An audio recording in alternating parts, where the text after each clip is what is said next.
Trans India media and entertainment private limited Prabhudeva நடிக்கும் ஜாலியோ gymkhana November 22 முதல். இஸ்லாமியர்களின் இடஒதுக்கீட்டை 7% உயர்த்த வேண்டும் என எஸ்டிபிஐ மாநில தலைவர் நெல்லை முபாரக் கூறியுள்ளார். இஸ்லாமியர்களின் இடஒதுக்கீட்டை 7% உயர்த்த வலியுறுத்தி எஸ்டிபிஐ கட்சி சார்பில் சென்னை எழும்பூரில் பேரணி நடைபெற்றது. இதில் பேசிய எஸ்டிபிஐ கட்சியின் மாநில தலைவர் நெல்லை முபாரக், தமிழகத்தில் இஸ்லாமியர்களுக்கு வேலை வாய்ப்பில் தற்போது வழங்கப்பட்டு வரும் 3.5% இடஒதுக்கீட்டை 7% உயர்த்த வேண்டும் என்று கோரிக்கை விடுத்தார். தொடர்ந்து பேசிய அவர், 16 ஆண்டு கால இஸ்லாமியர்களுக்கு வழங்கப்பட்டு வரும் 3.5% இடஒதுக்கீட்டால் என்ன பயன் கிடைத்துள்ளது என வெள்ளை அறிக்கை வெளியிடுமாறு தமிழக அரசை வலியுறுத்தியுள்ளார். ஏன் இடஒதுக்கீடு என்பது அது நீங்கள் எங்களுக்கு வழங்குகிற சலுகை அல்ல, மாறாக அது எங்களது பிறப்புரிமை, அவர் பர்த் ரைட்ஸ் என்று சொல்லி நாங்கள் முழங்குகின்ற காரணத்தினால் தான் இன்றைக்கு உங்களிடத்திலே நான் கோரிக்கை வைத்துக் கொண்டிருக்கிறோம். திமுக அரசு தொடர்ந்து தவறுகளையே செய்து கொண்டிருக்கிறது. திருநெல்வேலி ஏர்வாடி பேரூராட்சியிலே பேரூராட்சி நிர்வாகத்தை கண்டித்து போராட்டம் என்று எஸ்டிபி அறிவித்தால் கூட அவர்களை நூற்றுக்கணக்கான காவல் அதிகாரிகளை கொண்டு முடக்குகிறார்கள். எஸ்டிபியினுடைய பெண் கவுன்சிலர் மீது அவர்கள் கொடூரமான வழக்குகளை பதிவு செய்கிறார்கள். விமன் இந்தியா மூவ்மெண்ட் ராமநாதபுரத்திலே ஒரு போராட்டத்தை நடத்துகிறது என்று சொன்னால் அதை கண்டும் அச்சப்படுகிறார்கள். தமிழ்நாட்டிலே எங்காவது போராட்டம் என்று எழுந்துவிட்டால் திமுக அரசிற்கும் திமுகவுடைய காவல்துறைக்கும் மிகப்பெரிய அச்சம் வந்து விடுகிறது என்று சொன்னால் என்ன அர்த்தம்?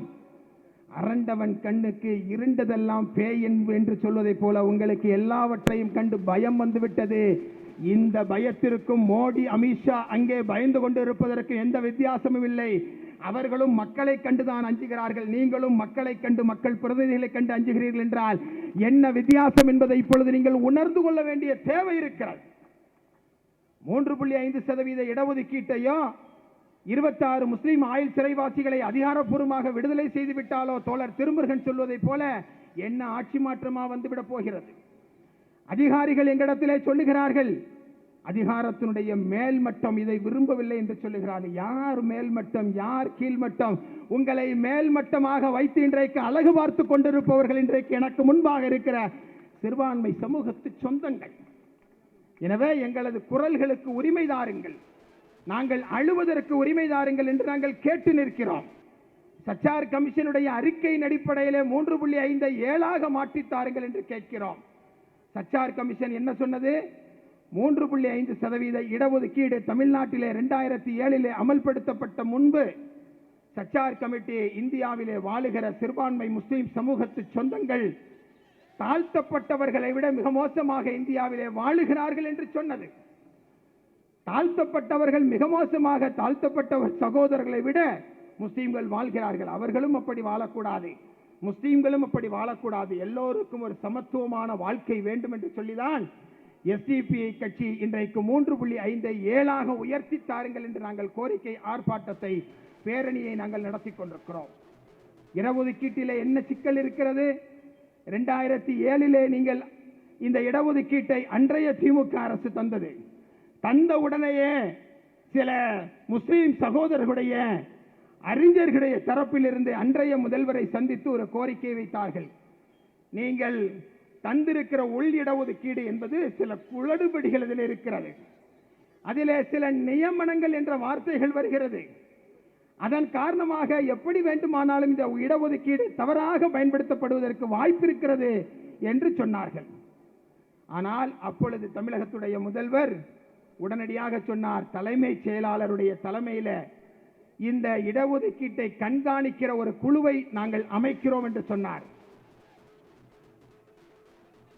அந்த குழுவையும் அமைத்தார். ஆனால் அந்த குழு அன்றிலிருந்து இன்று வரை செயல்படவே இல்லை. எனவே இடஒதுக்கீட்டிலே பல்வேறு விதமான குளறுபடிகளும் சிக்கலும் இதுவரைக்கும் இருக்கிறது. எனவேதான் எஸ்டிபிஐ கட்சி வெள்ளை அறிக்கை தாருங்கள் என்று நாங்கள் சொல்லுகிறோம். நீங்கள் க்ளோஸ்டு டைப்பாக 3.5 நீங்கள் தந்திருக்கிறீர்கள், அதனை நீங்கள் ஓபன் டைப்பாக தந்தால் 30% பிற்படுத்தப்பட்ட இடஒதுக்கீட்டோடு எங்களது சிறுபான்மை சமூகத்து மாணவ மாணவிகள் தங்களது போட்டியை, வாய்ப்பை அவர்கள் போட்டியிட்டு பெற முடியும் என்று நாங்கள் சொல்லுகிறோம். இதையெல்லாம் ஆளுகிற திமுக அரசு இதுவரை கண்டுகொள்ளவே இல்லை. அதன் காரணமாக எங்களது வாய்ப்புகள் தட்டிப்பறிக்கப்பட்டு கொண்டிருக்கிறது. இப்பொழுது 3.5% இடஒதுக்கீடு என்பது 2% தான் அதனை முஸ்லிம் சமூகம் இப்பொழுது அனுபவித்துக் கொண்டிருக்கிறது என்கிற புள்ளி விவரங்கள் வந்து கொண்டிருக்கிறது.